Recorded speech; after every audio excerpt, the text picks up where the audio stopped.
Hello and welcome to this video on Les Paul guitars. Please do like, comment, subscribe, all that good stuff. This one's going to be looking at which ones you can get at the different price points and the different compromises, etc. that you might have to look at and what you might get to enjoy out of any of these Les Pauls. So we've got Gibson, we've got Epiphone, we've got Grote, and we've got a really quite mysterious brand called RJ, but we'll get more into that. So looking at the different price points, I mean, this really covers quite a lot of ground. This small collection that is gradually building and building and building. The Gibson is by some way, despite its modest looks, this is actually quite an expensive guitar. It costs a fair amount more than any of the others in the range here. The next one down probably from this one is going to be the Epiphone Studio. This is the new model from 2022. This one particular one was built. So this is the one, if you went out to the shops right now, this is the one that you would buy. Now, really what we're looking at are the different processes, at the different countries of origin, and the different materials that are used in all of these guitars. You can, over time, even take the most basic one. Now, when I say most basic, I mean the most cheap, should we say, which is the Grote. Over time, you could upgrade this to the max, do all sorts of things to it, upgrade the pickups, upgrade the tuners, upgrade stop tail, bridge, tailpiece, all of that, and you could get something. If you replaced it with Gibson electronics, you could get something that's not a million miles off the Gibson. Having said that, you'll never be able to change the way it's been constructed, the quality of the materials, etc. So really on the scale of it, you've got here, this is a Korean made Epiphone. This one's actually made in 1998. This is a Les Paul Studio. This is a fantastic guitar, by the way. This is actually one of my favorites. It's probably one of my top. It's something that I play on a regular basis. It's lightweight, it's quite thin, it's got a nice, decent neck without being too slim or too chunky.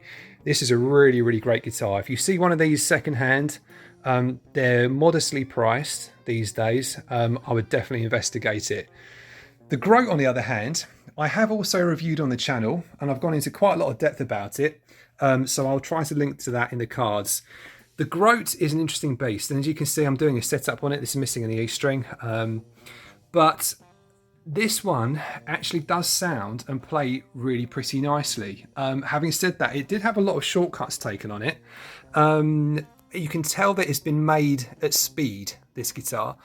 Take a look at this, for example. This is something I didn't pick up on my first go around on the review. So you can see here, the fret ends, this is what you kind of might expect on a cheap end guitar. This fret doesn't even reach the end of the fretboard and over the binding. Having said that, in my original review, and if you watch that, you'll see that this one has really sharp fret ends. And the internal electronics are not the best, and there's various compromises taken on the inside of the guitar and the routing and all of that stuff, and the tuners are not very brilliant either. Having said that, I do really like this guitar. It's actually a good fun to play, and the fret leveling that they did, the fret leveling and the look of it, it's been done really, really well.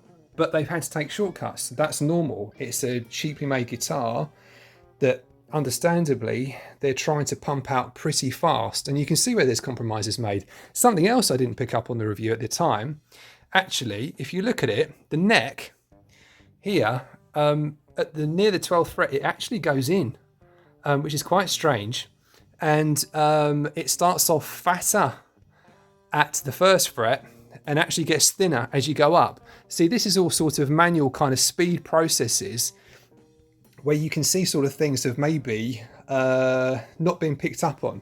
Having said that, Grote is, if you've got that kind of budget, there's a lot to work with here. I actually think this is a brilliant guitar. I really, despite its faults, I really enjoy playing it.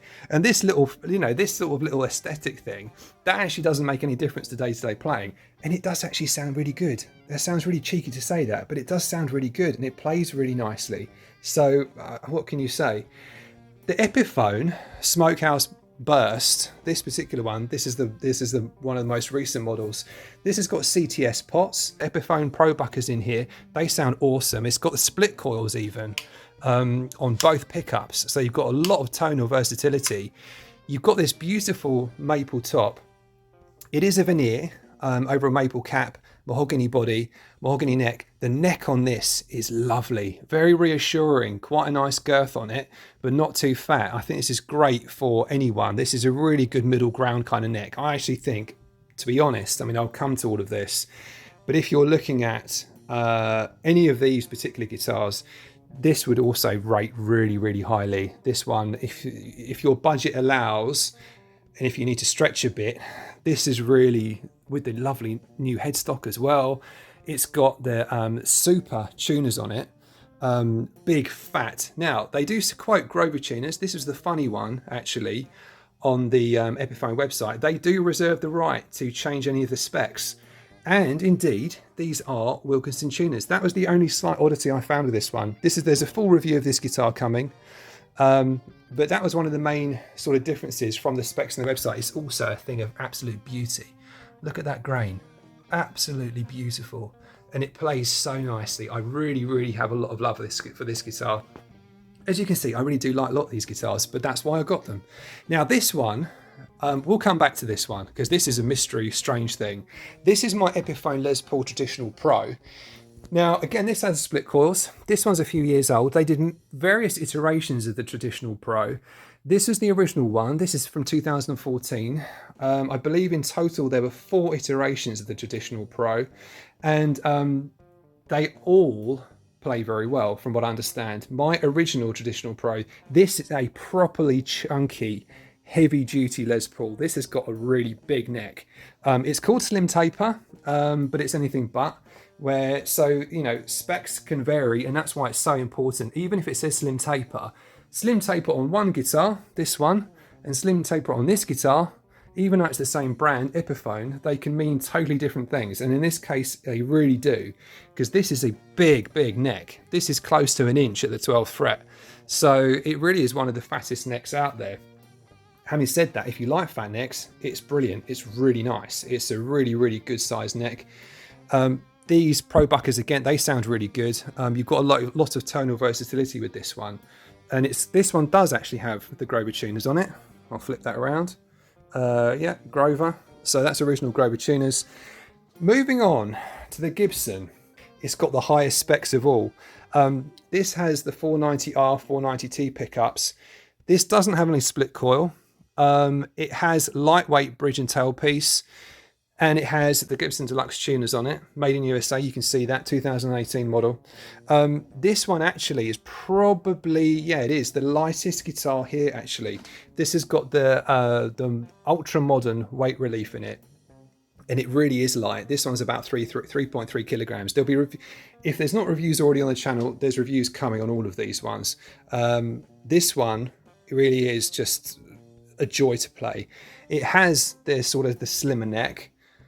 This one feels really nice to play as well. It's got a neck, it's probably got the slimmest neck of any of the ones here.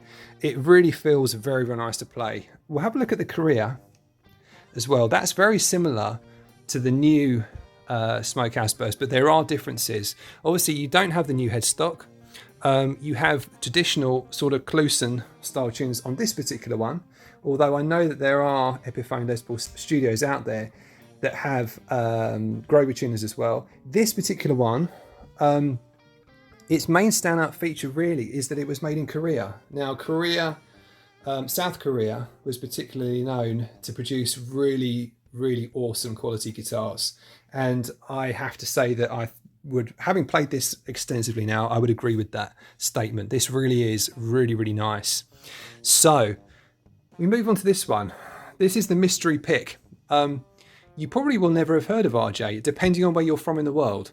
This is a Philippines made and designed guitar. It's very much sort of the Les Paul custom style. And this really is, frankly, from the point of getting it, it's been a pretty mind-blowing guitar. The flame maple top on it. Now, I'm assuming it's maple. Very little is known about these guitars. If you do know, any more about RJs, I would love to hear it in the comments. Please do. I do know that it's Ramon Jacinto. He seems to be the main man behind all of this, and he owns several guitar shops in the Philippines, and is pretty famous over there. And he's a really he's a fierce entrepreneur, and plays music a lot, as well as owning bistros, cafes, I believe. He's really quite a big personality there. And I think he even has a radio station, does various podcasts. So the point is, this is a really, really lovingly made guitar. Now, what my point with this is that if you're on the prowl for a Les Paul or any guitar, it is worth looking around, shopping around, having a look at all the different models out there, and don't be put off by brands that you've never heard of. This was a complete wild card for me, this particular guitar, and it came out of nowhere, and it's proved to be really the just most incredible beast. This one actually does have quite a nice chunky kind of 50s style neck. It's around about the same dimensions as the traditional Pro. It's quite a big one. The only difference would be traditional Pro Epiphones, you will often find they have a kind of a D shape to the neck. The Gibson, most definitely, this one has a bit more of a C shape, I would say, as does the RJ. This has very much that kind of C shape. Really, it's horses for courses. It's what you prefer. So the RJ, I would say, from what I can find, it might have been made in the Philippines, or it might have been made in Korea, this particular one. I know that they stopped production, by the sounds of it, a number of years ago. It could be lawsuit based, it could be expense based. I know from looking it up, they did a number of iterations of their Les Pauls, and it seemed to be that they were sort of reducing the cost for the market at the time. I think they eventually settled on a bolt-on, and then they stopped production completely. This seems to be a very early model, which just had the whole lot going on. It's got the mother of pearl or mother of pearl style inlays. It's got the binding on both sides. They've very much gone all out on the Les Paul custom style with this RJ. So there you are. I don't want to spend too long on that, because that's going to be quite a difficult one for anyone to find. Quick insert from future me. It does look like RJ are bringing out their Les Paul style guitar again as of the end of 2023, beginning of 2024.